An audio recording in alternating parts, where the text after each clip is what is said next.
Actually, I lived and worked in 11 countries. 6 months in some countries and a year in others. And I'd spent 7 years of my life sat at parties while everyone was speaking Chinese, Norwegian, Swiss, French, whatever language. And I'd be sat there on my own, only picking up odd words and everyone laughing. It was very lonely, there was no internet then. And I came here, there was a huge expat community that there wasn't in those days in the other countries. So I knew the numbers, I knew directions, I could shop, I could do everything. And I came here and I've just forgot it all. I was very lucky that, would you believe, there was no gold DJs in the 80s. I'm talking to the owner and founder of the UAE's longest standing comedy foundation. Couldn't just get online now. You look at people, it just, again, when I travelled, I used to be so lonely. Now I'd be sat on my own in my hotel room. What was in satellite TV then? I still enjoy it. I get booked occasionally. They dig me out and dust me off when they can't find someone else. Where it gets very complicated, because when people say punching down and they say a sexist joke, I don't see myself as a second-class citizen. Welcome back to Gladiator TV. I'm Dave Crane, hosting on behalf of Dariush Soudi, who's still traveling the world, saving people and making the whole globe a better place. Today's episode, we're going to be looking at confessions of a comedy club and talking to the owner and founder of the UAE's longest standing comedy foundation. I will say it's not just a club, it's a place where you go to take your friends, your family, you meet people, and you laugh your socks off. And it's been going for 30 years.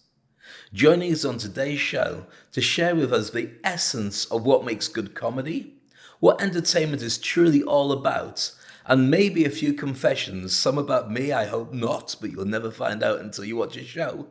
We're joined by the amazing Gail Clough. This is Gladiator TV. Oh, thanks for having me, Dave. It's amazing to see you. Yeah. The thing is, I've known you for such a long time. You're one of my oldest friends in Dubai. Yes. And I know that's because we are old, but it's just a true fact.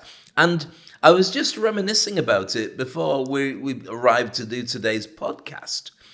When 30 years have gone past of knowing somebody, I can't imagine 20 years old, meeting somebody and saying, you're going to be one of my friends for 30 years. It's just ridiculous. I know. Well, we didn't think we'd be here for 30 years, or alive. did we?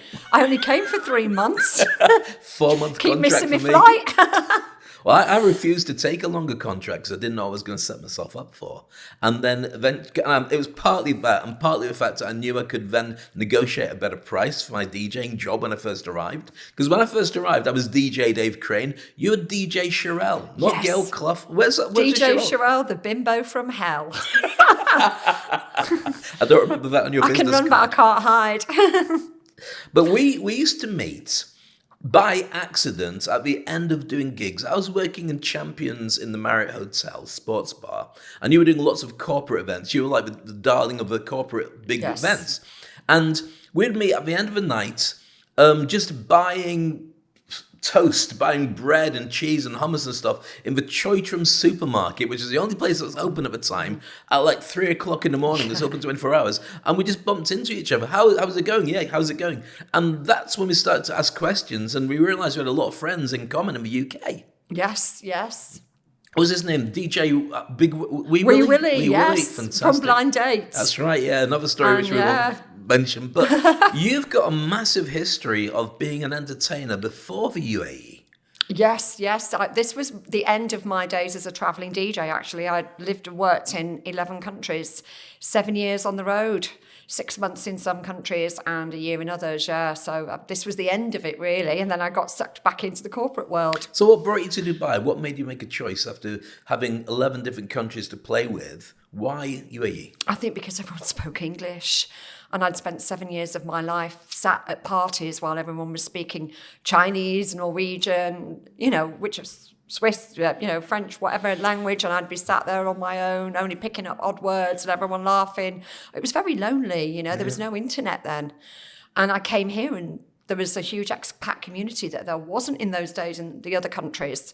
And I had instant friends and instant people that could speak English. We're very blessed the fact that business is probably the number one, English is probably the number one business language of the world, but Dubai from the very beginning, Yes. you just talk to anybody, and even if it's broken English, we were all communicating in English, which made it a very easy home from home. Yeah, I used to speak Arabic. I came here speaking Arabic and I never used it. I never got any of it. I lived in shukran, Cairo habibi, before. that's Yeah, about- I lived in Cairo before, and you needed it there. You could go anywhere. Absolutely. So I knew the numbers, I knew directions, I could shop, I could do everything. And then I came here and I just forgot it all. But you've got some incredible firsts as a DJ in your time. Just tell me this before we move on to the stuff you've done in Dubai. I was very lucky that, would you believe there was no girl DJs in the 80s anywhere? So I got some fantastic opportunities. I was one of the first DJs into China. Dancing was actually banned as bourgeois spiritual pollution. Wow. But they got it back in via Keep Fit classes, and I was one of the very first nightclub DJs. And then I went to the Arctic Circle, left my mother's house in a 14-year-old Volvo. Wow. It took me a year, a different city. What, to drive to a gig? We were Yeah. still waiting for you. I know, exactly. Yeah. A year to get there, I know. I had chains wrapped around my wheels and neat antifreeze, but I did different cities from the south up to Stop. So you're driving in a Volvo on your own. 14 years old, yeah. No mobile phone. Sorry, how old? I must be about 21, 22. Okay. And you're in, all you can see is white roads there. Yeah. White roads here, mountains, whatever it is. You're driving this car. Did it ever break down? Were you ever worried? If it broke down, I would have been dead. I was going to say, didn't that worry you? But I did, no, because when I went back, I paid my mortgage off. Yeah, but you might not have got back. I know, but we were different then. It's very true. We no were mobile different phones, then. nothing you could take to put on Instagram while you're doing it. And so, I remember when you were just tell me there about China. I remember when Wham first broke into China. So Wham were allowed to be one of the first bands to play live on stage. I didn't know that. And what would happen is the girls going crazy. Wow, it's pop music and it's Wham. But when they get up to dance, the security guards didn't know how to deal with it. So they started hitting them to make them sit down again, to sit and watch the guys on stage. So it was really weird to pioneer something new, but they didn't know how to make it land with the That audience. happened to Duncan, my business partner. He took Boney M to Bangladesh and they'd never seen a concert. And they were coshing people as they Wow. were jumping off, yeah. Amazing. It's a similar thing, yeah. Of course, Duncan is your business partner in crime. What a great Yeah. guy. He's a drummer as well. And Yeah. he's been throughout the entire time. I remember, and I was blessed enough to be able to host the comedy nights 1 or 2 times when you guys were traveling. But you both used to take turns to go on and introduce the acts. And when we first started going out to play together, it was really a relationship between the radio station Channel 4 FM, which I was at the time, and the Laughter Factory, which you guys created. We were the first kind of radio sponsor. And so we'd have a renter crowd of our people coming down. You guys would go on stage. And it was just so quaint because everybody knew everybody in those days. Yes, yeah. Well, it was a village, wasn't it? I mean, It it was was. only really Deira and Burdabai. And if you opened a bar or a nightclub in Deira, nobody went. So it really was for nightlife, just Burdabai. And now look at the place. Incredible, isn't it? Yeah, If yeah. you took a snapshot of what it was like for the entertainment side then versus what it's like now, it literally is a global village. The amount of people traveling in and out, all the celebrities are here, all the big guys you see on business, on the news are all based here. But in those days, it was kind of seen like a hardship post to be based in Dubai. Yes, it was. And so as Dubai was catching up, and this is about 30 years ago, it was really important to have a position as a DJ or entertainer because you were one of the only things, because TV was rubbish, radio was rubbish, you were one of the only things that made people think, oh, this is my home in the early days. Yes. And that was why the comedy, I think, was so successful, why the Laughter Factory took off so quickly. It took off from an instant. Because like you said, it was, like you described it perfectly once, it's a postcard from home. It is. And Yeah, because you couldn't just get online now. You know, you look at people, it doesn't, you know, again, when I travelled, I used to be so lonely. You know, I'd be sat on my own in my hotel room, you know, because there wasn't 20 different channels. There wasn't even satellite TV then.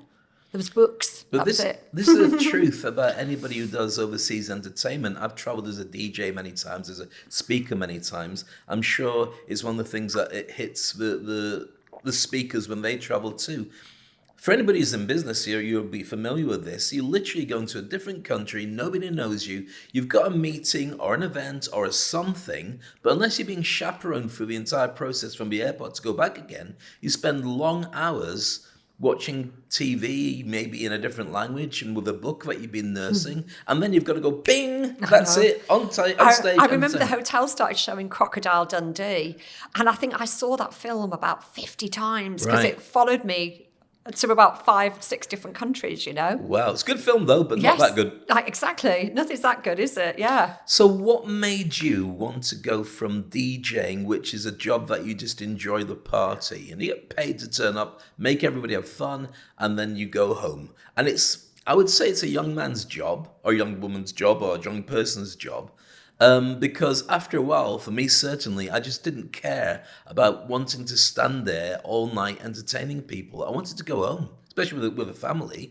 What made you transition out of DJing? Yeah. Was it a long process to go, I've had enough of this? Or did you want to keep doing it? What was the situation? I still enjoy it. I get booked occasionally. They dig me out and dust me off when they can't find someone else. And I absolutely love it. But like you say, it's a young person's job, you know. People tend to lean towards younger DJs, you know, and that's whatever people want, what the public wants, the public gets. Who said that? The Jam.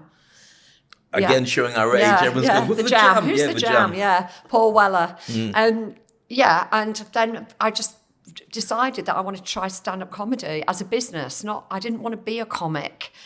And now, after COVID, I've had a go. We'll be talking about that in a moment, Yeah. but I want to go back to a time when you made a decision to transition from being a DJ. Is that because you're actually you were organizing entertainment at the time, so it made sense to organize some kind of entertainment? Why not make it comedy? Or were you approached by somebody to look after a gig and you thought, I can do this more often? What was it? I had a friend in Manchester who had a comedy club.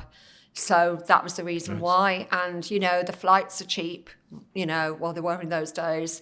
People are in economy. You're not having to fly business class, which is when, you know, we bring over Jason Manford, we have to get a business class flight. So it's, you know, you need a lot of money to do famous people, you know, and their fees are 100 times higher than a regular club comic, like what we book. So it was just a form of entertainment that we could afford. There's something very strange about it, and I love it because I never became a comedian, but what I did was when I'd had enough of being a DJ, I became a stage hypnotist.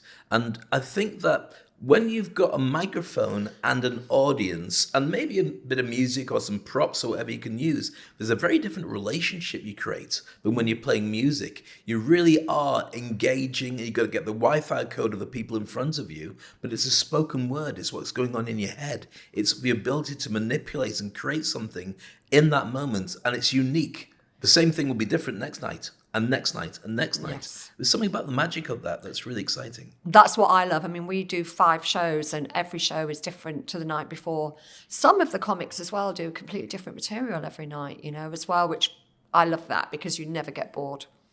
So if we go back to 30 years ago, when many of the big artists that you had are big stars now, looking at the actual industry, it's a cutthroat, horrible industry to be in, really, because to get to the highest levels, there must be a learning curve of what 70%, 80% of your gigs are horrible before it goes, bing, you're actually really good at doing it. Yeah, less than 1% of people ever make money as a stand-up comedian. That's making money. Yeah, ever make any money, ever get a paid gig, less than 1%. So I wonder if it's like that in many other industries. It probably is if you're an athlete, isn't it? Or a dancer. Yeah, I think so. with everything in life, we only see the success stories, don't we? But the industry has changed quite considerably. We're going to be talking about that in a few moments' time. And we'll talk about the fact that in the old days, it was almost like you had to have events as a casting couch to be noticed by agents who'd then turn around and put you hopefully onto TV. And if they got on TV, you might be a guest on a show, or you might have a little spot where you do, you know, maybe a 3-minute spot on a chat show. They go to the comic, he does his stuff, thank you very much, and you go like that and you leave and so on. But it's really altered now. Nowadays, the comedians can create their own world and their own fans through social media. They really have managed to be reborn through that, haven't they? Yeah, and that's causing a lot of controversy within the industry because some people are fantastic on YouTube, but then when you turn up to see them live, it's a completely different medium. Standing up in a room full of people and making them laugh for 20 minutes, or if you've got a solo show, an hour, is just one of the most difficult things you can ever do as a human being. It really is so difficult. I've attempted to be a comedian on occasion. In fact, the only time I really tried it was when I was hosting the Laughter Factory. And I worked out about 2 minutes worth of material. I did the first 30 seconds when I think I had 3 acts to put on. And it fell kind of groany, smiley response. And it hits you like a smack across the head. What's funny in your own head is not funny in front of a live audience. And it's years and years of practice. That's the thing is. That's the thing. So trying out new material, especially when as a host, I realized that my job is not to be the star. You are now able to do the star bit as well. My job is to make the room work well enough, reset the audience for each new material comedian, which I do as an MC on events anyway.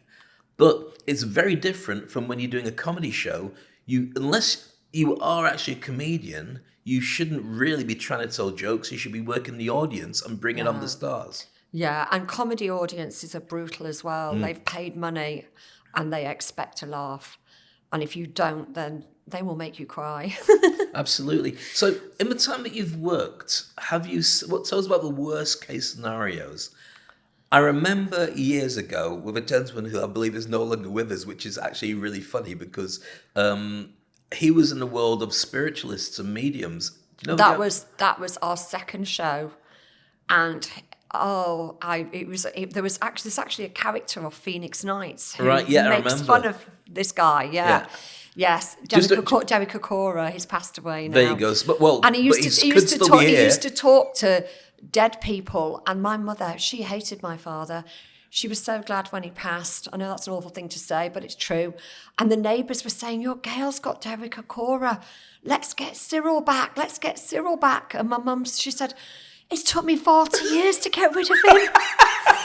Don't go bringing him back." So Derek may be watching us even as we speak. I know he's dead now. He's dead as well. Don't bring him back either. Exactly. But I remember that was because you were experimenting by bringing him in. Oh, that was our second show, and he was going up to people on the front row and going, "Cancer?" And they're going, "No," and he's going, "Well, you will have." Yeah, and he was saying, somebody's watching you. You've got an uncle. No, I haven't got an uncle. He's quite tall. No, nobody's tall in our family. And he was just saying these things. And collectively, because the radio guys with you, because we're all really close, we're all willing it to get better.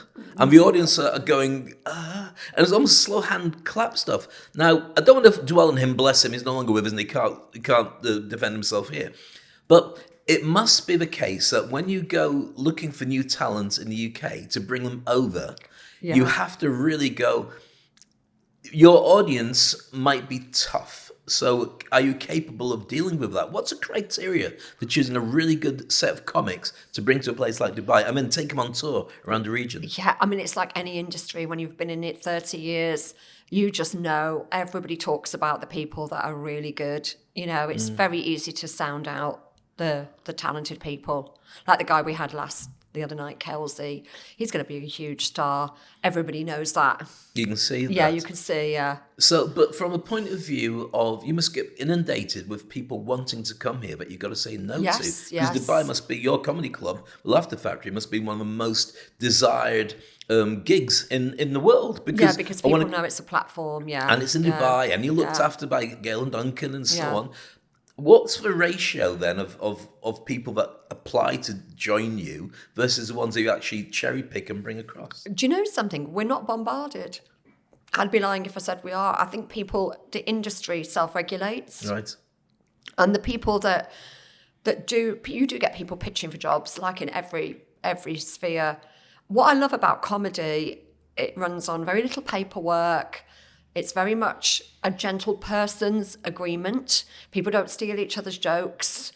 And they tend to know, don't make a fool of yourself applying for a certain club when you're not ready. Because if you get to play that and you don't have a good gig, like we would describe our audience members as what we call in the industry comedy literate, because we've been going for nearly 30 years and they come to a lot of shows. We have a lot of regulars, so they want clever material. They don't want obvious jokes like what you'd see with the young kids online. If you get an audience like that, they just want very simplistic, obvious jokes because they're not experienced audience members. You know, it's not just about the comics, it's about the audience members as well. And after all that time and all those shows, we have a lovely comedy literate audience. So if you get up there and you're a YouTube sensation and you're not ready, they will stare at you and make you cry. That's a very interesting element that we kind of talked about earlier. And it's true being a speaker or an MC as well, that influencers who are great on YouTube and Instagram and great talking to camera, it's a very different thing when you put them in charge of an audience. They have to get the Wi-Fi code of an audience and work out who these people are. Yeah. And in most cases, the people in your audience have no idea who you are, or if they have seen you, they expect you to do that thing and more. And it's not easy to be able to put together. The ability to work an audience and also produce comedy as the end result is a really skilled set of stagecraft experiences. How long does it take for a person who's starting off in their career to get to a point where you'd say, right, come and join us on stage in Dubai? Well, it used to be 10 years. It used to take 10 years to grow a comic to the standard that we would work with, but that's changed now because people are starting to take comedy courses and classes that everybody laughed at in the beginning. I used to laugh at them and now I take them. You know, we all poo-pooed it in the beginning. We all thought it was something that you either had or you didn't, and we all lauded the two words stage time, and it is stage time, but you don't need 10 years of it now. There's skills and techniques that can speed that up. So now I would say from 10 years, it's sped up to 3 for certain people. I mean, when we had Kevin Bridges and Jack Whitehall, they were 21 years old and they'd been going from 17 and they got on stage like seasoned pros, but you wouldn't have seen that a long, long time ago because the processes weren't in place. A lot of it is supported by media. In the old days, it had to be TV. There was nothing else. It doesn't travel so well. The newspapers and magazines, you just assume the interview might be kind of funny when you read it. So there's only so many breaks that you could get going onto a TV show to be able to do it. The industry has changed so dramatically now because, as you've mentioned, you could grab an audience, do some clips, put that on YouTube, and suddenly everybody wants to work with you. Is that the reality, though, or do you find that for some people it's not that they're not that good because they shone there, but they can't? Yeah, it's a different medium. You know what? Where you'd probably relate to it is DJs, presenters that are great on the radio but can't do a live gig. It's very similar to that. You know, people would book these famous DJs in the 80s, wouldn't they, to do a live show. And it'd be a lot of the time quite dreadful, you know. But when people have a following and they're going to pull a crowd, and I suppose a lot of it is bottom line driven, isn't it? Because our audience members have come to us regularly, we can't pull punches like that. Of course, I mean, and they're going to expect it to be bigger and better every single time we do it. But when we talk about the names, let's get some names out there for people that you've brought over and you've worked with. For anybody who's a comedy fan who's wondering, well, what kind of people are these? Could you just drop some names? Clang, clang, clang. Yeah, it was Russell Peters, Via Das, Michael McIntyre, Mick Flanagan, Jack Whitehall, Kevin Bridges, Rod Gilbert. Yeah, and many more that I can't even remember. Yeah, we have the best of the best. And the famous ones weren't the funniest. No, that's true. That's true. Sometimes I remember years ago, this is going back before I actually came out to Dubai, I saw Rick Mayall, who was big from the Young Ones TV show. It must have been mid-80s. And Ben Elton was his support act. Yes. So Ben Elton is a very famous British comedian, writer, producer, and he's earned his stripes. Rick Mayall, unfortunately, is no longer with us, but was, at the time, one of the key people that everybody would love, especially for teenagers, students. He just had the right kind of catchphrases and stuff. And on stage, Rick Mayall was dull. It just didn't work. His act didn't last for a whole 40 minutes of material. But Ben Elton, who we'd never heard of, went on and killed. He was the second comedy store. The Comedy Store was the birthplace of, they call it alternative comedy. Yes. And a lot of people don't know what that means. I just read it in a book. It was actually an alternative to sexist and racist jokes. Because do you remember there was the comedians and with all the old mother-in-law gags. Wow. Yeah. And racist gags. And racist gags on the television in the 70s. And it was an alternative to sexist, racist jokes. That's where the term comes from. Because that was groundbreaking at the time. I remember. Now it's just a given, thankfully. I think it was spinning off from the way that TV was, certainly in the UK during that time. It was all based on pubs and clubs, and usually those pubs and clubs would have a turn where you'd go on a stage. Working men's clubs. And those guys who were big made it onto TV, and they were like the gods of comedy because they would just go up and tell really old. I remember, what's the name of that guy from Manchester? Bernard Manning. Bernard Manning. He was the daddy, wasn't he? He was. He used to do a thing, and he was horribly racist and so on. Whether he was in real life or not doesn't matter now. But he used to do a thing where he'd go and see an act on stage the night before they came to his big comedy club. And before he brought them on, he'd tell their jokes. Yes. And then they had to somehow be good enough to find a new load of jokes on the spot to be able to pull it off. That's what's so wonderful about the industry now. It self-regulates. If anybody steals anybody's material, bookers like me don't book them. They're sent to Coventry. It's a real no-no. It's a lovely, lovely industry.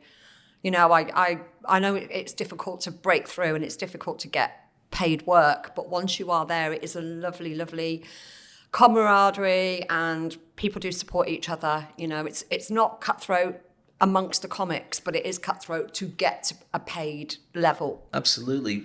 The origins of these comedians was going back to, I think it was post-Second World War, might be the First World War, and they'd basically play the seaside towns. Yeah. And they'd play on the big stages. And my background is actually from the holiday camps in the UK. So I'd say a lot of them coming to our holiday camps, and I was just a blue coat at the time who'd bring them on stage, clap, and all the rest of it. And when TV broke, what happened was these guys would do the same act on stage, year in, year out, and people would love it. They'd love the jokes, and they'd forget them a year later, or they'd tell the jokes back to the audience, and the audience would sing the punchline because it was like a concert. But then when they started going on TV, they all did really well, but the second time they go on again, people would say, I've seen that. Yeah, Rock on Tommy, do you remember that over and over again? But those guys had other material. Yeah. But the stand-up comedians and the old music hall guys, they didn't have a second wave. Comedians now really come up with material, take it on tour, and have to do more material. Certainly in America, when we have a Netflix special, I remember hearing Joe Rogan talking about the fact that what he does is he'll do a comedy special, then he kills that material, that's it, it's dead. Yeah. And he'll start writing constantly, test out new stuff all the time. If it doesn't get a laugh after 2 times, it goes in the bin, even if he thinks it's great. Until the end of the year, he's got enough to do a Netflix special, and then he starts again after that with fresh material. That's more than most comedians do, but he's massively disciplined about it. But when you look back at the greats, the George Carlins, the Richard Pryors, Steve Martin, Eddie Murphy, they had best-selling audios, LPs of them live, that even to the day now you could quote it, but it's a different thing for comedians now. It's little bite-sized TikTok chunks, isn't it? Yes. Well, that's people's attention spans as well, shot to bits, isn't it? But I think Edinburgh created this thing where you had to go back with an hour and a fresh hour every year. So Edinburgh Festival. The Edinburgh Fringe Festival, yeah. That's where we get some of our comics from. And the better ones, the ones that are selling tickets every year, they have to have a new show.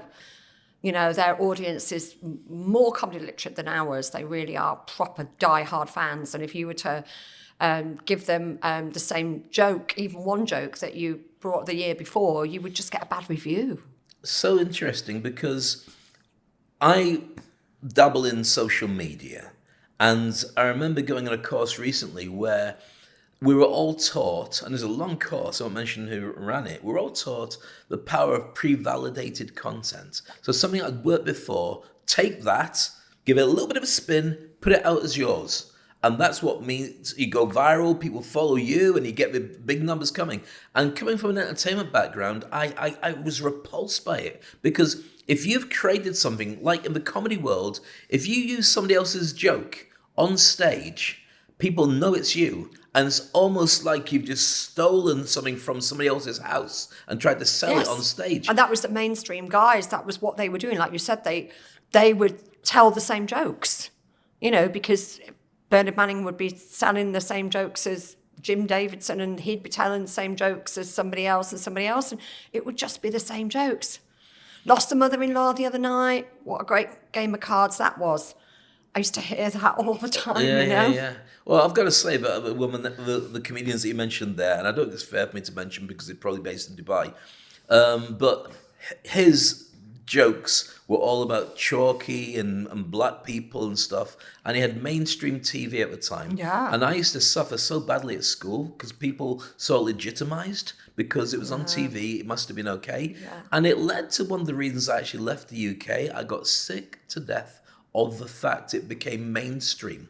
And even though people push against it, literally last night I was watching, at the time of us doing this broadcast, I was watching England play against Italy in the European Championship women's football, and one of the players, or a couple of players who are of colour, had been racially abused badly on social media.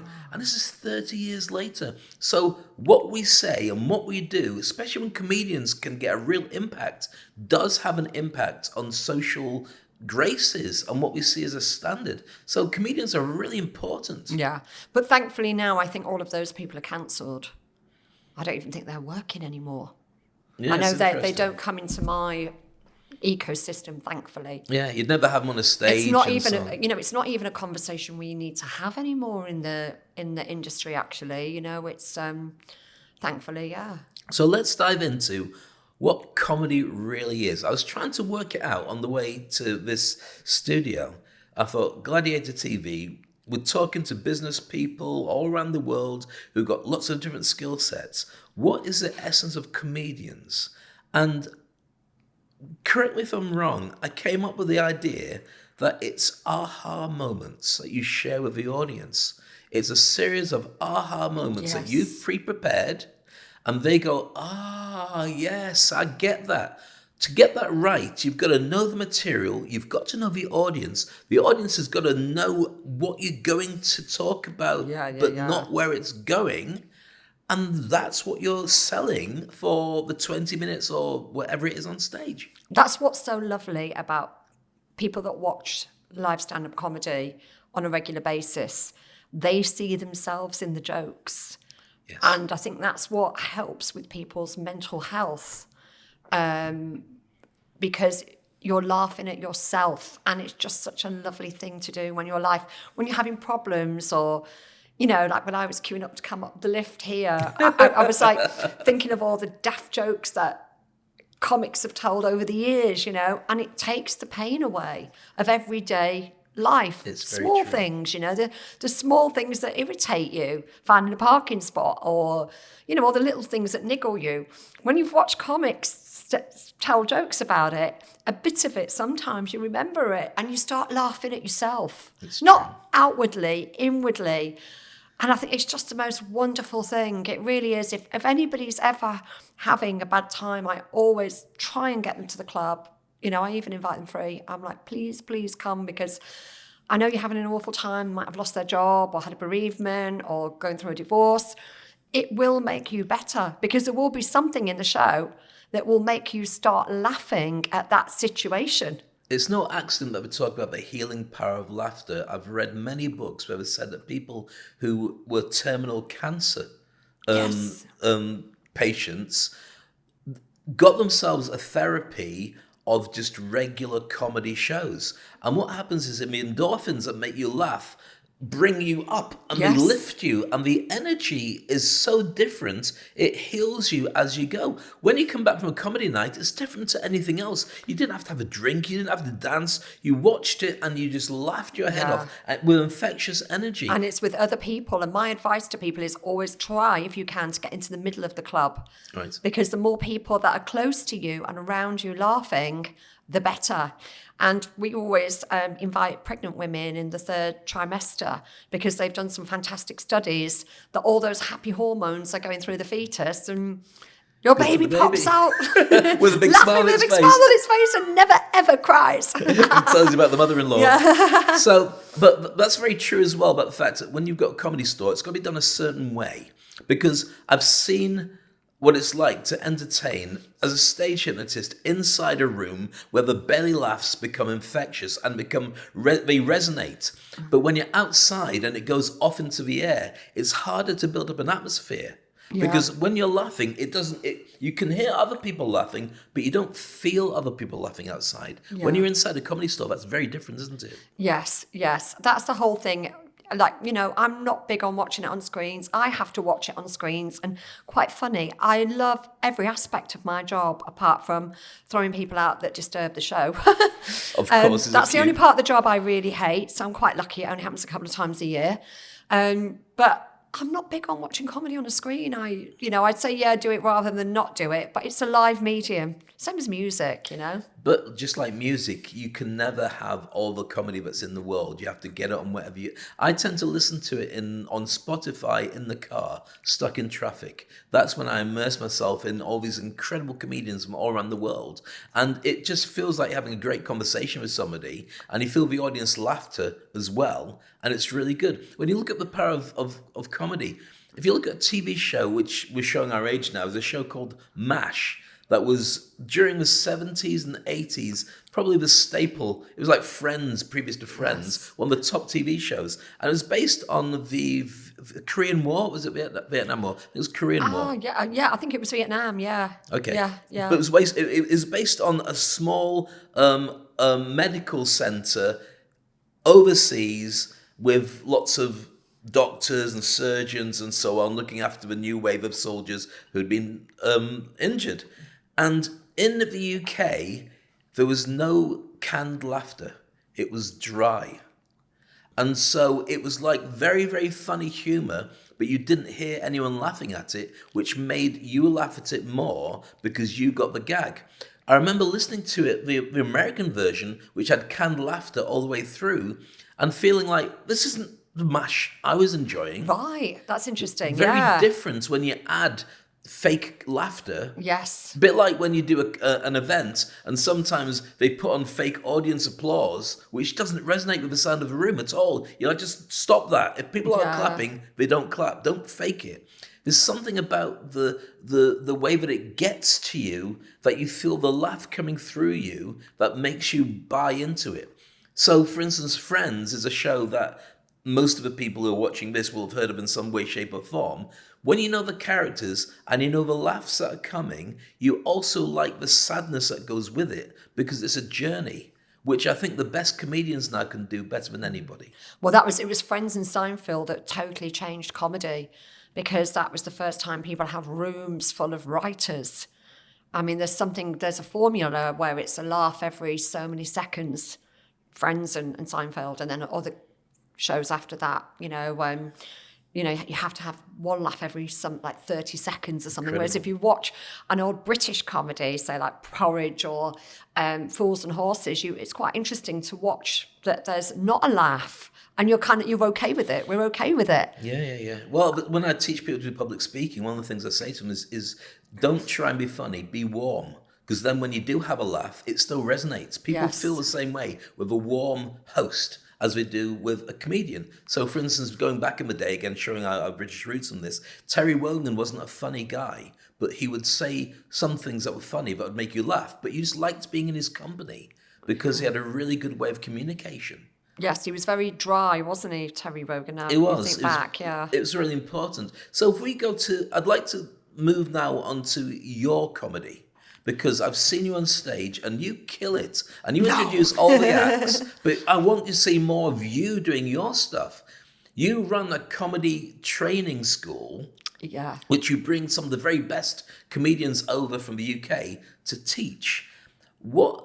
Who goes to these events? The local comics, and I'm so proud of them. They're achieving in 1 year what used to take 10, because they have a different teacher every month.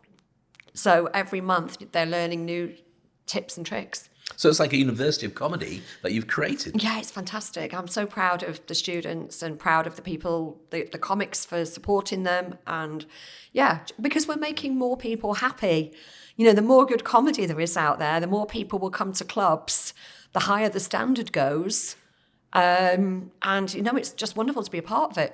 Now, it's interesting to look at that because you said that we've got some very good local comics. We haven't really got very good local bands. And I think, I might be wrong with this, but I remember from a DJ's point of view, whenever I used to do lots of gigs in clubs and bars and nightclubs and so on, the only people that were playing on stage were playing compilation music, where basically they've got artists in got a drummer from this country, a singer from that, and they bring them together and they play chart hits. You didn't have original artists growing up in Dubai because you couldn't find anywhere to play when you were terrible. You had to get to a Yes. certain level to afford to pay for the permissions, and nobody's going to watch somebody learning to play guitar. And so you didn't really have a homegrown industry. That might be different now, because I think with universities and schools, you've got an opportunity to show yourself. For comedy, same thing, but that's different now. Yes, yes.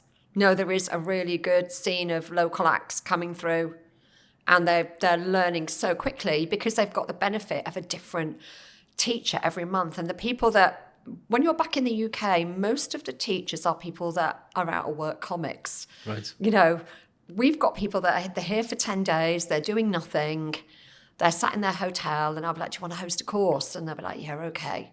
You know, whereas in England, it's just too difficult to move around.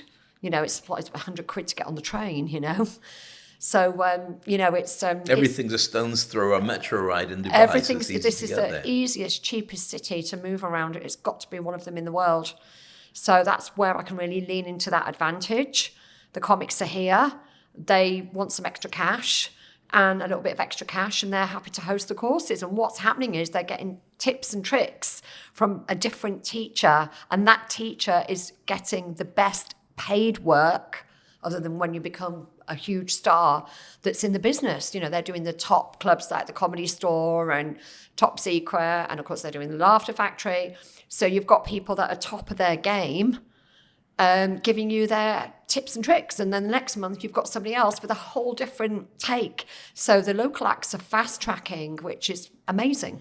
It's so important because I train people as a mentor to be speakers. And so from my own point of view, I still have to be hosting really big global events to prove to them that it is current and it is cutting edge. So by bringing these comedians over, you are showing the people who are probably doing it tonight and tomorrow exactly how it works. So it's right up to the date of what will work in any particular audience. Yeah, I describe it as the extreme sport of public speaking. Yes, it is.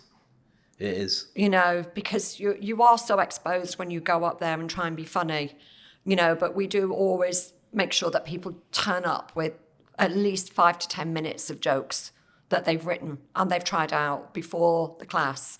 You know, try it out on a local night, or try it out on an open mic night, or try it out with your friends at work, you know, and find out what works. Because the further down the line you are, the more you can benefit from the class, you know. So, looking at a class full of wannabe comics, some of them will go on to be comedians, some of them may become international stars as well. But there are a lot of spin-offs from being a good comedian that are really useful for your well-being, your mental health, your relationships, your positioning. You might be a CEO who bores everybody in boardrooms, or when you go on stage to deliver a speech about your organization. What you teach is really powerful for anybody, isn't it? Definitely. I think as well, people invest so much money, and you and I DJ on these as well, and you public speak on them. People invest so much money on an event. You know, they've hired a room and they've spent a fortune on food and, you know, decorations. But then if nobody's paying attention to the person on stage, then it's a big fat waste of money. It really is a big fat waste of money if people are zoned out. They're not listening, are they? They're not paying attention. And I think when you're funny, it gives you that confidence and people are listening. And then what you're investing is worth the investment, you know? I think that the ability to deliver a really good gag is very useful.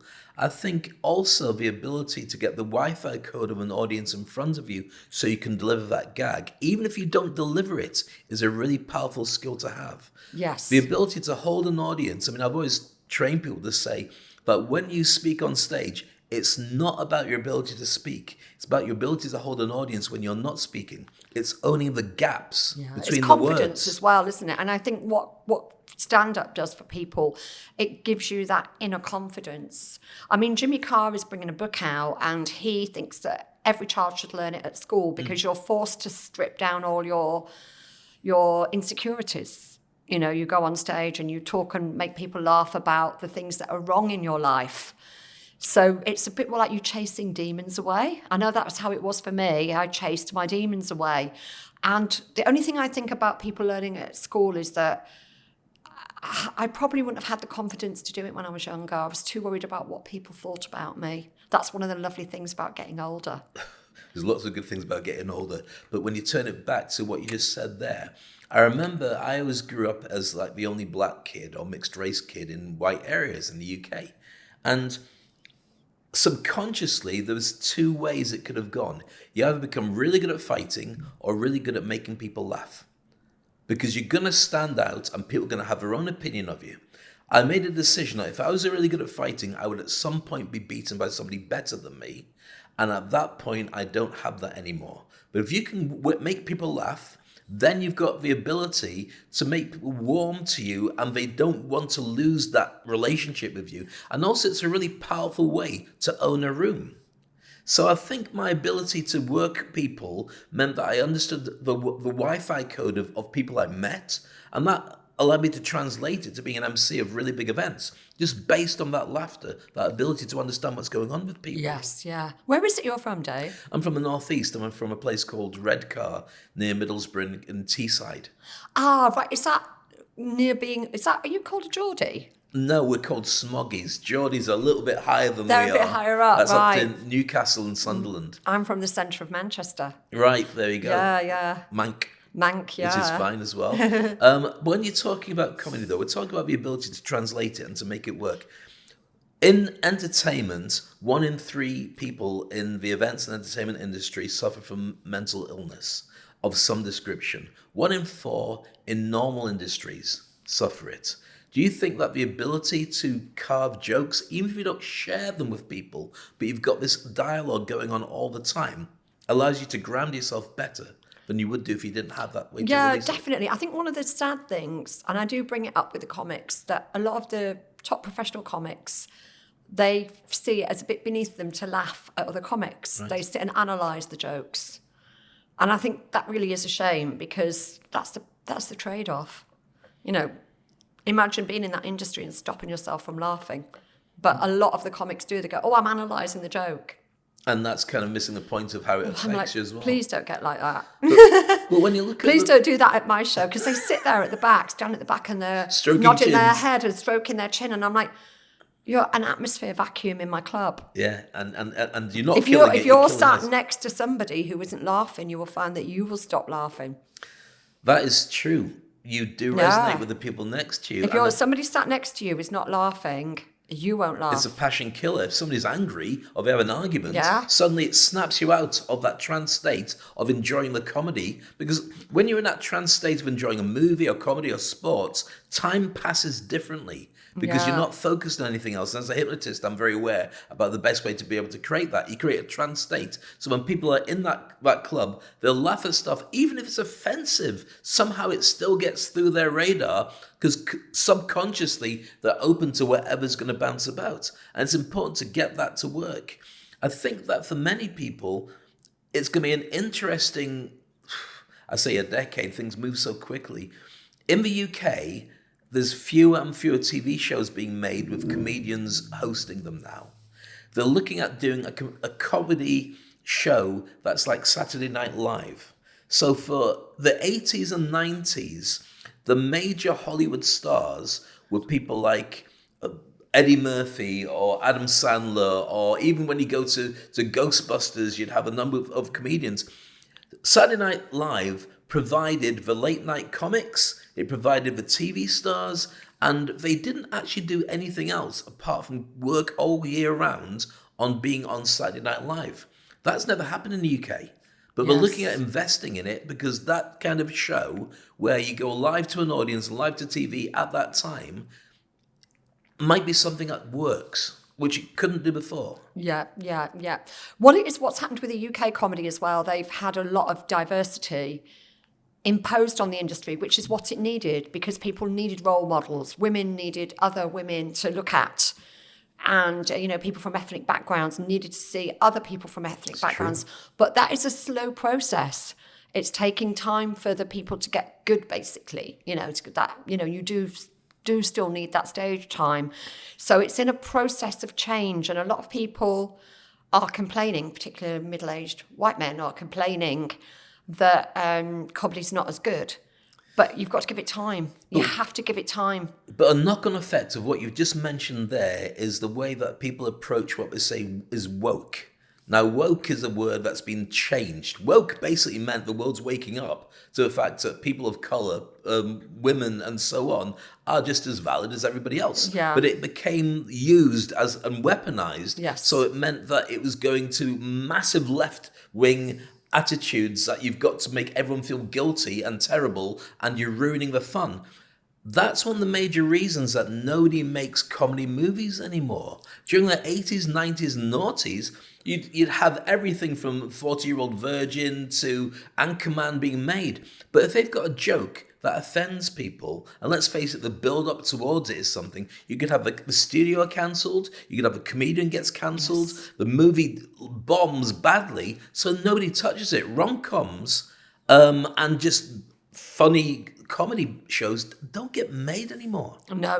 It's definitely in a transition. And I think it will come out of it stronger. Because then we will have all these fantastic women and ethnic minorities that haven't really, they are getting a look in now, but they didn't before. But they're not just going to women are not just going to jump out and be funny when they've had no role models. It takes time. So with that, when people are interested, based in Dubai or even in a region, and they want to come along to your comedy events, when they see the advertising for the Laughter Factory, is it round about then that they know they can come to one of your courses because you've got the comedians in town? How can they get access to that stuff? Well, do you know what? I've actually just been running it for the local comics, but I would like to roll it out now to the public. I think the more funny people we have, the better the planet is going to be. Saving the planet, one laugh at a time. Oh, that's a catchphrase we're going to use. That's brilliant. You're right. It's not just the comics. It's anybody who wants to just feel better because they know how to spin their internal dialogue.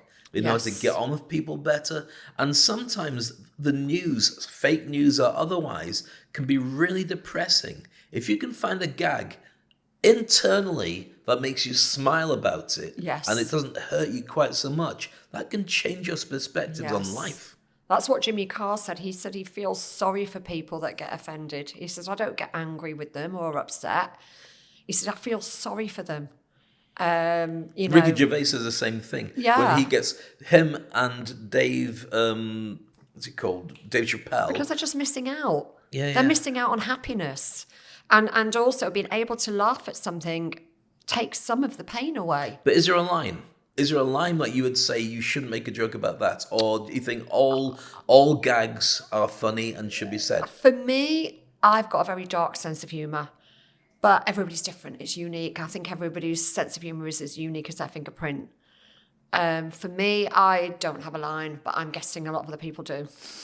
Yeah, I think it depends on how you deliver it and what the impact is meant to be.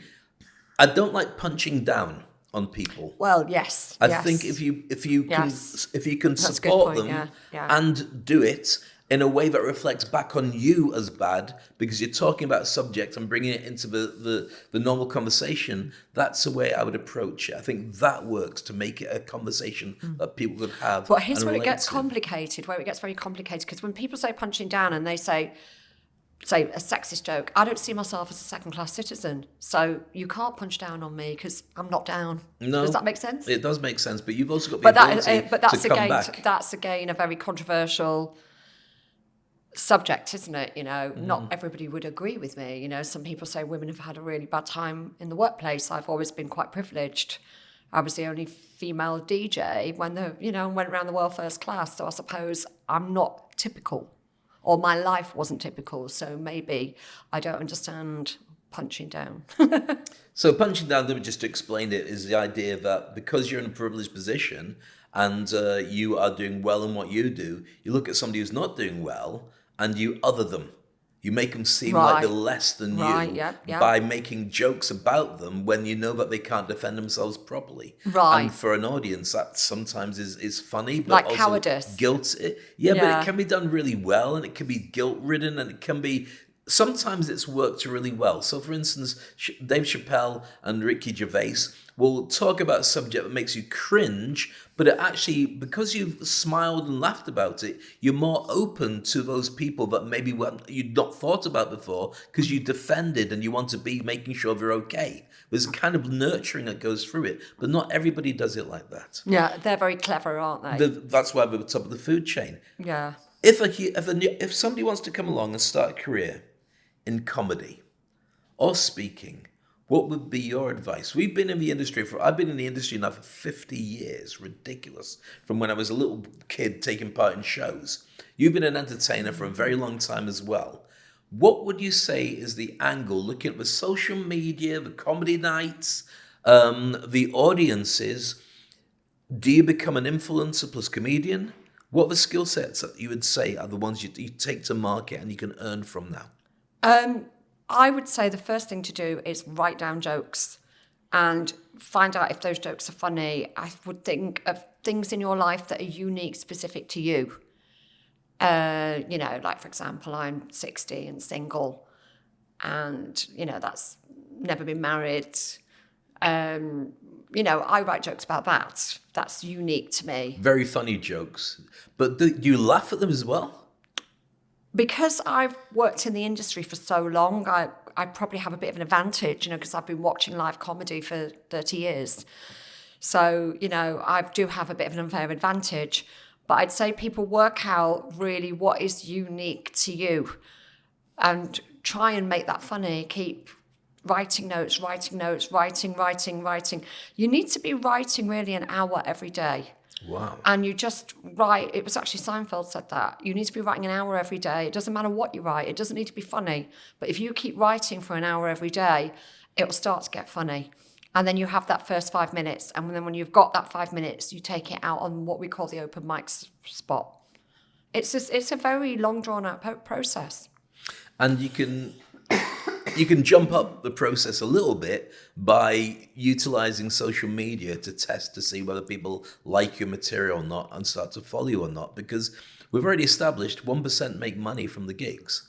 But there's lots of other ways to make money if you're capable of talking in a funny way and creating an audience and monetizing that. What other things would you say are useful? Well, like you said, having a YouTube channel, TikTok is for the younger people that follow comedy.